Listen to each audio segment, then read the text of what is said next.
அன்புக்குரிய சகோதர சகோதரிகளே, இன்று ஆண்டவர் இயேசுவின் தூய்மை மிகு இதய பெருவிழாவை நாம் கொண்டாடி மகிழ்கின்றோம். ஆண்டவருடைய இதயம் தூய இதயம், அது மாசு மறுவற்ற இதயம், உள்ளத்திலே கள்ளம் கபடமில்லாத இதயம், அது தூய்மையின் அடையாளமாக இருக்கின்ற இதயம். வஞ்சனை இல்லை, அங்கே பொய்க்கான இடமில்லை, அது தூய்மையின் அடையாளமாக இருக்கிறது. எனவே இந்த இயேசுவின் தூய்மை மிகு இதயம் என்பது பேரன்பினால் நிறைக்கப்பெற்ற இதயமாக இருக்கிறது. கடவுளுடைய அன்பை நம்மீது பொழிந்து கொண்டிருக்கிற இதயமாக இருக்கிறது. கடவுளுடைய அன்பை நமக்கு தந்து கொண்டே இருக்கின்ற இதயமாக இருக்கிறது. எனவே அந்த இதய அன்பு என்பது இரக்கத்திலே வெளிப்படுகிறது. எனவே இயேசுவின் இதயம் இரக்கமுள்ள இதயமாக இருக்கிறது. திருத்தந்தை பிரான்சிஸ் சொல்லுகிற பொழுது அருமையாக சொல்லுவார், யாரும் எவருமே என்றுமே கடவுளை கண்டதில்லை. இந்த 2வது வாசகத்திலே யோவான் எழுதிய முதல் திருமுகத்திலும் அப்படித்தான் சொல்லப்படுது. கடவுளை யாரும் என்றுமே கண்டதில்லை.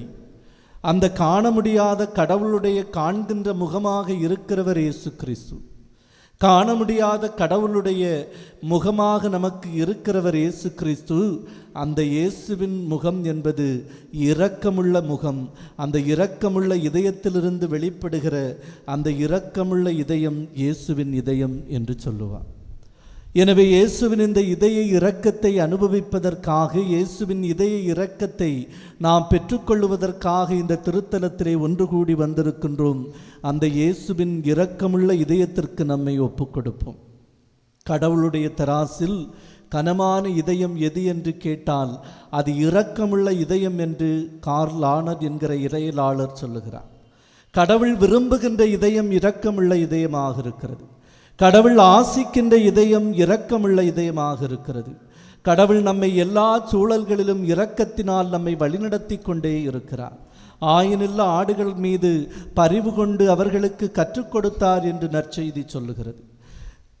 திருத்தூதர் பவுலடியார் சொல்லுகிற பொழுது அருமையாக சொல்லுவார், நீதியின்படி நாம் தண்டனைக்குரியவராக இருந்தபோதும் தன்னுடைய இரக்க மிகுதியினால் அவர் நம்மை மீட்டு கொண்ட கடவுளாக இருக்கிறார்.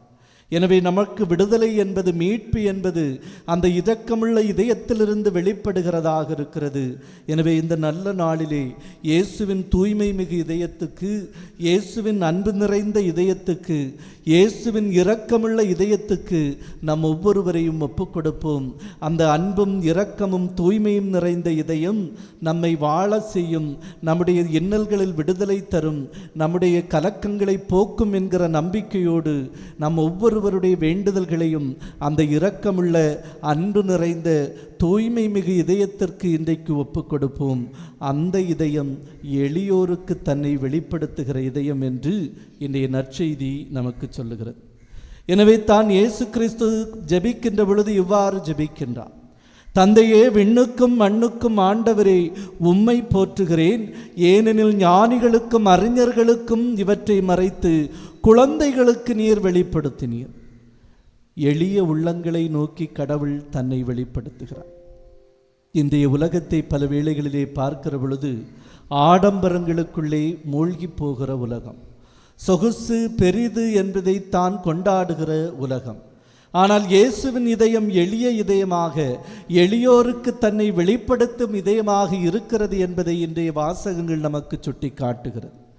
எனவே எளிய மனத்தோராய் வாழ்வதற்கு இன்றைக்கு நம்மை அழைக்கின்றார். மத்தேயு நற்செய்தியிலே சொல்வது போல, எளிய மனத்தோர் பேறு பெற்றோர், ஏனெனில் அவர்கள் கடவுளை காண்பர் என்று சொல்லுகிறார் என்று சொன்னால், அந்த எளிய உள்ளம் இன்றைக்கு நமக்கு தேவைப்படுகிறது. எளிய உள்ளம் கொண்டவர்களாக வாழ்வதற்கு கடவுள் நம்மை அழைத்திருக்கிறார்.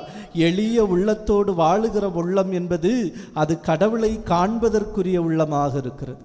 எனவே வஞ்சகமில்லாத உள்ளம், எளிய உள்ளம், ஏழ்மையை ஏற்றுக்கொள்ளுகிற ஒரு உள்ளம் இன்றைக்கு இருக்கிறது என்று சொன்னால், அந்த உள்ளத்திற்கு கடவுள் தன்னை வெளிப்படுத்துகிறார். அந்த உள்ளம் கடவுளை காணுகின்ற உள்ளமாக இருக்கிறது. காரணம், இயேசு எளியோரை விரும்பியவராக இருந்தார். இன்றைய முதல் வாசகத்திலே நாம் வாசிக்கின்றோம், இயேசு இஸ்ரேலை பற்றி சொல்லுகிறார்.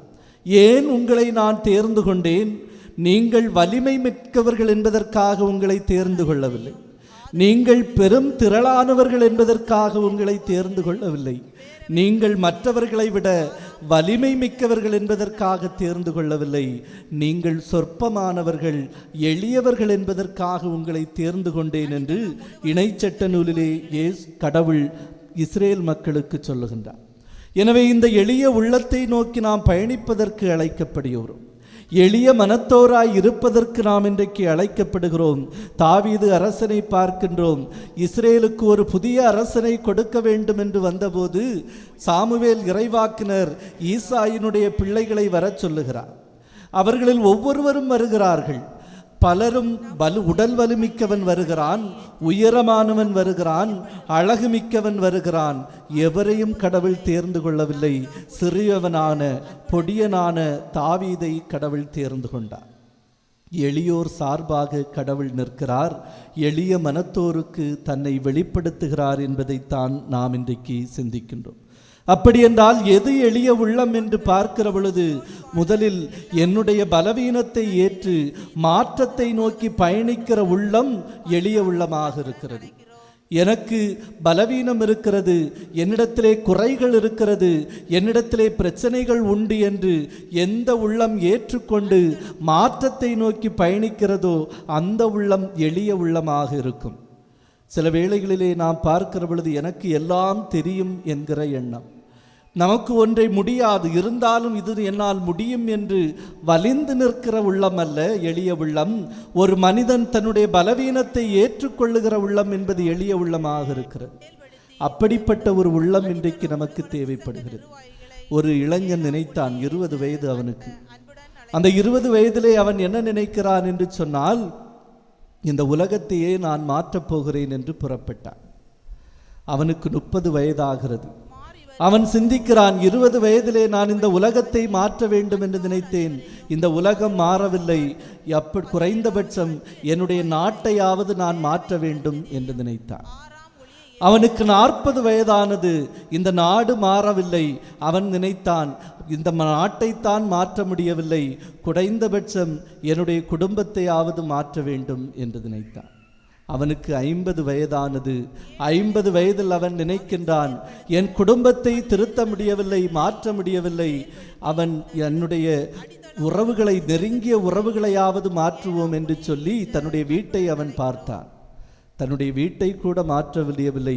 60 வயதில் அவன் சொல்லுகிறான், மாற வேண்டியது இந்த உலகம் அல்ல, மாற வேண்டியது இந்த நாடு அல்ல, மாற வேண்டியது என்னுடைய கிராமம் அல்ல, மாற வேண்டியது என்னுடைய குடும்பம் அல்ல, மாற வேண்டியது நான் தான் என்பதை அவன் புரிந்து கொள்ளுகிறான்.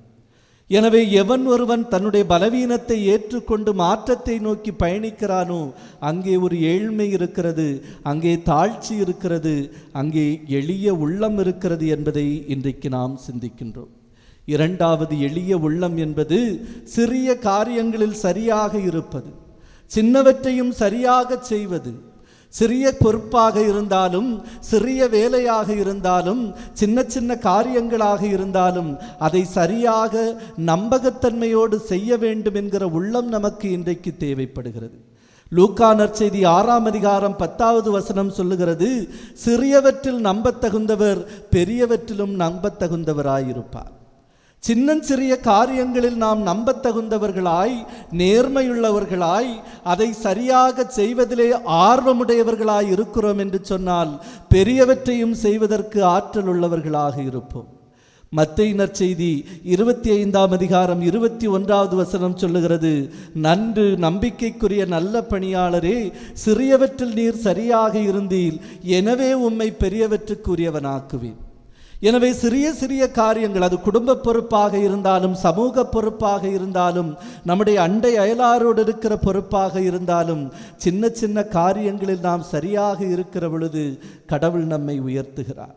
லூக்கா நற்செய்தி 17ஆம் அதிகாரம் 6வது இறைவசனம் சொல்லுகிறது, சிறிதளவு உங்களுக்கு நம்பிக்கை இருந்தால் இந்த மலையை பெயர்ந்து அங்கே நில் என்றால் அது உங்களுக்கு நிற்கும் என்று சொல்லுகிறார்.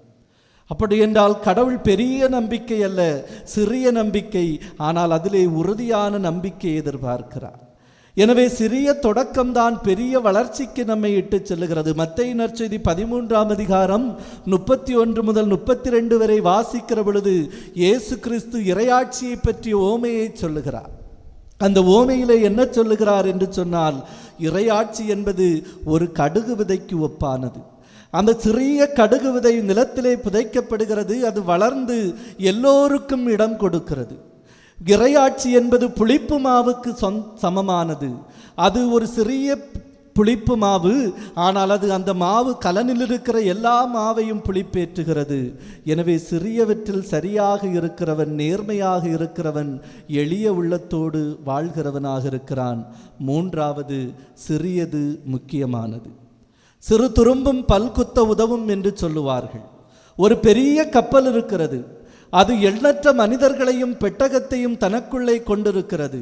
அது எவ்வளவு பெரிது என்று சொன்னாலும் அதை காற்றிலே அசையாமல் கட்டி நிறுத்த வேண்டும் என்றால் ஒரு சிறிய நங்கூரம் தான் தேவைப்படுகிறது. எனவே அங்கு ஒரு சிறிய நங்கூரம் அந்த பெரிய கப்பலை நிறுத்துகிறது. சிறியது எப்போதும் உதாசீனப்படுத்தக்கூடாது. சிறியது என்று எதையும் நாம் தூரே தள்ளக்கூடாது. ஒரு தீக்கனல் போதும் பெரிய காட்டை பற்றி எறிய செய்வதற்கு. ஒரு பானை சோற்றுக்கு ஒரு சோறு பதம் என்று தெரியும் நமக்கு. கணியன் பூங்கன்றனார் தன்னுடைய வார்த்தைகளிலே சொல்லுகிற பொழுது அருமையாக சொல்லுவார், பெரியோரை வியத்தலும் இல்லையே, சிறியோரை இகழ்தலும் இளமே என்று சொல்லுவார். பெரியோரை வியத்தலும் இளமே, சிறியோரை இகழ்தலும் இளவே. பெரியது என்று ஒன்றை கொண்டாடுவதும் இல்லை, சிறியது என்று சொல்லி ஒன்றை உதாசீனப்படுத்துவதும் இல்லை. இவர் சின்னவர் தானே, இவருக்கு என்ன தெரியும் என்று எவரையும் உதாசீனப்படுத்தாத உள்ளம் எளிய உள்ளம் என்பதை இன்றைக்கு நாம் கற்றுக்கொள்கிறோம். எவரையும் இவர் சிறியவர் தானே, இவனுக்கு என்ன தெரியும் என்று நாம் உதாசீனப்படுத்தாத உள்ளம் எளிய உள்ளம். எனவே தான் இயேசு கிறிஸ்துவை பார்க்கின்றோம். அவர் தன்னுடைய சொந்த ஊரில் நல்ல செயல் செய்ய முடியவில்லை. அவரால் பெரிய அளவிலே வல்ல செயல் செய்ய முடியவில்லை. என்ன காரணம் என்று கேட்டால், அந்த மனிதர்கள், அவரை சூழ்ந்து வாழ்ந்தவர்கள், இவர் யோசேப்பின் மகன்தானே, இவர் மரியாவின் மகன்தானே, இவருடைய சகோதரர் நம்மோடு இருக்கிறார்களே என்று சொல்லி அவரை ஏற்றுக்கொள்ள தயங்கினார்கள். இவர் என்ன பெரிய ஆளா என்று சொல்லி அவர் மீது நம்பிக்கை கொள்ள தயங்கினார்கள். சிறியதாக இருந்தாலும் அது முக்கியமானது என்பதை ஏற்றுக்கொள்ளுகிற உள்ளம் எளியோருக்கான உள்ளமாக இருக்கிறது. வள்ளுவர் சொல்லுகிறார், காலத்தில் செய்யப்படுகிற சிறிய உதவி அது மிக பெரிய உதவி என்று சொல்லுவார். எனவே எளியது என்று ஒன்றை விலக்கி விடாமல் இருப்பது, சிறியது என்று உதவி செய்யாது எல்லோரையும் ஏற்றுக்கொள்ளுகிற உள்ளம் எளிய உள்ளமாக இருக்கிறது. நான்காவதாக, குழந்தை மனத்தோடு இருப்பது எளிய உள்ளம். இன்றைய நற்செய்தியிலே இயேசு கிறிஸ்து அருமையாக சொல்லுகிறார், குழந்தைகளுக்கு வெளிப்படுத்தினார். கள்ளம் கபடமில்லாத உள்ளத்திற்கு கடவுள் வெளிப்படுத்துகிறார். திறந்த உள்ளமுள்ளவர்களுக்கு கடவுள் வெளிப்படுத்துகிறார். ஒரு பிரச்சனை வந்தால் அதை வைராக்கியத்தோடு இருக்கிற உள்ளம் அல்ல, அதை மறந்து விட்டு கொடுக்கிற உள்ளம் இன்றைக்கு நமக்கு தேவைப்படுகிறது. சில்ட்ரன் ஆஃப் ஹெவன் என்கிற ஒரு அரேபிய திரைப்படம் இருக்கிறது. அந்த திரைப்படம் என்பது இன்றைக்கு நாம் இருக்கிற கமர்ஷியல் திரைப்படம் அல்ல, அது ஒரு எளிய வாழ்க்கையை சுட்டி காட்டுகிற திரைப்படம். ஒரு அப்பா, அம்மா இல்லாத அப்பா, 2 பிள்ளைகள், ஒரு ஆண் பிள்ளை, ஒரு பெண் பிள்ளை. இவர்களுடைய வாழ்க்கையை பற்றியதான் அந்த படம். அந்த அப்பா கஷ்டப்பட்டு வேலை செய்கிறார். தினக்கூலி வேலை செய்து இந்த பிள்ளைகளுக்கு உணவு கொடுத்து படிப்பை கொடுத்து இவர்களை பராமரித்து வருகிறார். அந்த பாலைவன பகுதியிலே, பசுமை இல்லாத பகுதியிலே அந்த பிள்ளைகளை அவர் அன்போடு பராமரித்து வருகிறார். அப்பாவுக்கு 2 பிள்ளைகள், ஆனால் வறுமைப்பட்ட சூழலில். எனவே பிள்ளைகளுக்கு அந்த அப்பா காலணி எல்லாம் பள்ளிக்கூடத்திற்கு செல்லுவார்கள். ஒரு நாள் அந்த பெண் பிள்ளை தங்கச்சி ஒரு நாள் விளையாடி கொண்டிருக்கிறார். விளையாடி கொண்டிருக்கிற அந்த தங்கை தன்னுடைய காலணியை சாக்கடையிலேயே தவற விட்டு விடுகிறாள். அதை எடுக்க முயற்சிக்கிறாள், ஆனால் அது அவளுக்கு கிடைக்கவில்லை. சாக்கடை தண்ணீர் அந்த காலணியை, அந்த ஷூவை அப்படியே அடித்து செல்லுகிறது. இந்த குழந்தைக்கு பள்ளிக்கு செல்ல வேண்டும் என்றால் கண்டிப்பாக காலணி அணிந்தால் தான் பள்ளிக்கூடத்திற்குள்ளே அனுமதிப்பார்கள். எனவே அந்த பிள்ளை என்ன செய்வது என்று தெரியவில்லை. அது இஸ்லாமிய பின்னணியில் உள்ள பள்ளிக்கூடம் என்பதால் ஆண்களுக்கு தனியாகவும் பெண்களுக்கு தனியாகவும் பள்ளிக்கூடம், தங்கச்சிக்கு காலையில் பள்ளிக்கூடம், அண்ணனுக்கு மதியத்திற்கு மேல் பள்ளிக்கூடம். எனவே இவர்கள் என்ன செய்கிறார்கள் என்றால், தன் அண்ணனுடைய ஷூவை தங்கச்சி அணிந்து கொண்டு காலையில் பள்ளிக்கூடத்திற்கு போகிறாள். மதியத்திற்கு மேல் அதே ஷூவை வாங்கி கொண்டு அண்ணன் பள்ளிக்கூடத்திற்கு போகிறார். இப்படியே போய்கொண்டிருக்கிறது. அந்த பள்ளிக்கூடத்திலே ஒரு ஓட்டப்பந்தயம் வருகிறது. அந்த ஓட்டப்பந்தயத்திலே இந்த அண்ணன் பங்கெடுக்கின்றான். எல்லோருக்கும் தெரியும் அவன் நல்ல ஒரு விளையாட்டு வீரன், இவன்தான் முதலில் வரப்போகிறான் என்று. எல்லோரும் எதிர்பார்த்தபடியே அவன் முதலில் ஓடி வருகின்றான். அந்த சிறிய பையன் ஓடி வருகின்றான். அங்கே அவன் ஓடிக்கொண்டு முதலில் வருகிற பொழுதே பரிசு பொருட்களை பார்க்கின்றான். அந்த பரிசு பொருட்களிலே முதலிலே ஒரு பெரிய கேடயம் வைக்கப்பட்டிருக்கிறது. இரண்டாவது பரிசு தான் தங்கை தொலைத்த அதே வண்ணத்திலுள்ள, அதே நிறத்திலுள்ள, அதே அளவிலுள்ள ஒரு ஜோடி அங்கே வைக்கப்பட்டிருக்கிறது. இந்த பையனுக்கு ஒரு போராட்டம். நான் முதலில் ஓடி அந்த முதல் பரிசை பெற்றுக்கொள்வதா அல்லது இரண்டாவது வந்து தங்கைக்கான காலணியை பெற்றுக்கொள்வதா என்று அவனுக்குள்ளே போராட்டம்.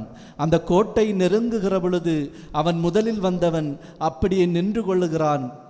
பின்னால் வந்தவனை முன்னால் விட்டு இவன் இரண்டாவது பரிசை வாங்குகிறான். தங்கைக்காக தன்னுடைய வெற்றியை இழக்கின்றான். தங்கைக்காக தன்னுடைய புகழை இழக்கின்றான். தங்கைக்கு ஒரு காலணி கிடைக்க வேண்டும் என்பதற்காக தன்னுடைய மகிழ்ச்சியை அவன் குறைத்து கொள்ளுகின்றான். இந்த குழந்தை மனம்தான் எளிய உள்ளமாக இருக்கிறது. இந்த குழந்தை உள்ளத்தை தான் இன்றைக்கு திரு இருதய ஆண்டவர் நம்மிடத்தில் எதிர்பார்க்கிறார். நற்செய்தியிலே அவர் அருமையாக சொல்லுவார், சிறு பிள்ளை ஒன்றை எடுத்து அவர்கள் நடுவே நிறுத்தி, இந்த சிறு பிள்ளையை போல் நீங்கள் ஆகவில்லை என்று சொன்னால் விண்ணரசுள் நுழைய மாட்டீர்கள் என்று இயேசு கிறிஸ்து சொன்னார். எனவே குழந்தை மனம் நமக்கு தேவைப்படுகிறது. சிறியோரும் சிறியதும் முக்கியம் என்கிற எளிய உள்ளம் தேவைப்படுகிறது. சிறிய காரியங்களில் சரியாக செயல்படுகிற உள்ளம் நமக்கு தேவைப்படுகிறது. என்னிடத்தில் உள்ள குறைகளை ஏற்று மாற்றத்தை நோக்கி பயணிக்கிற தாழ்ச்சி நிறைந்த உள்ளம் எளிய உள்ளமாக இருக்கிறது. எனவே இயேசுவின் அன்பு நிறைந்த இதயம், இயேசுவின் இரக்கம் நிறைந்த இதயம், இயேசுவின் தூய்மை மிக்க இதயம் இன்று நம்மை எளிய மனத்தோராக, எளிய உள்ளம் கொண்டவர்களாக வாழ அழைக்கிறது என்று சொன்னால், நம்முடைய பலகீனங்களை ஏற்றுக்கொண்டு மாற்றத்தை நோக்கி பயணிக்கிற தாழ்ச்சி நிறைந்த உள்ளத்தை இறைவனிடத்தில் இன்றைக்கு கேட்போம். சிறிய காரியங்கள், அது எவ்வளவு சிறிய பொறுப்பாக இருந்தாலும் அதை நேர்த்தியாக, சிறப்பாக, நேர்மையாக, நம்பகத்தன்மையோடு செய்கிற ஒரு உள்ளத்தை இறைவனிடத்திலே கேட்போம். சிறியது என்று எதையும் ஒதுக்கி விடாமல் எல்லோரையும் அரவணைக்கிற ஒரு உள்ளத்தை கடவுளிடத்திலே கேட்போம். குழந்தை மனத்தை விட்டு கொடுக்கிற கபடமில்லாத குழந்தை உள்ளத்தை இந்த நாளிலே இந்த இயேசுவின் இதயம் நமக்கு தர வேண்டும் என இந்த பலியிலே நாம் சிறப்பாக ஜெபிப்போம். இறைவன் நம் ஒவ்வொருவரையும் ஆசீர்வதிப்பாராக.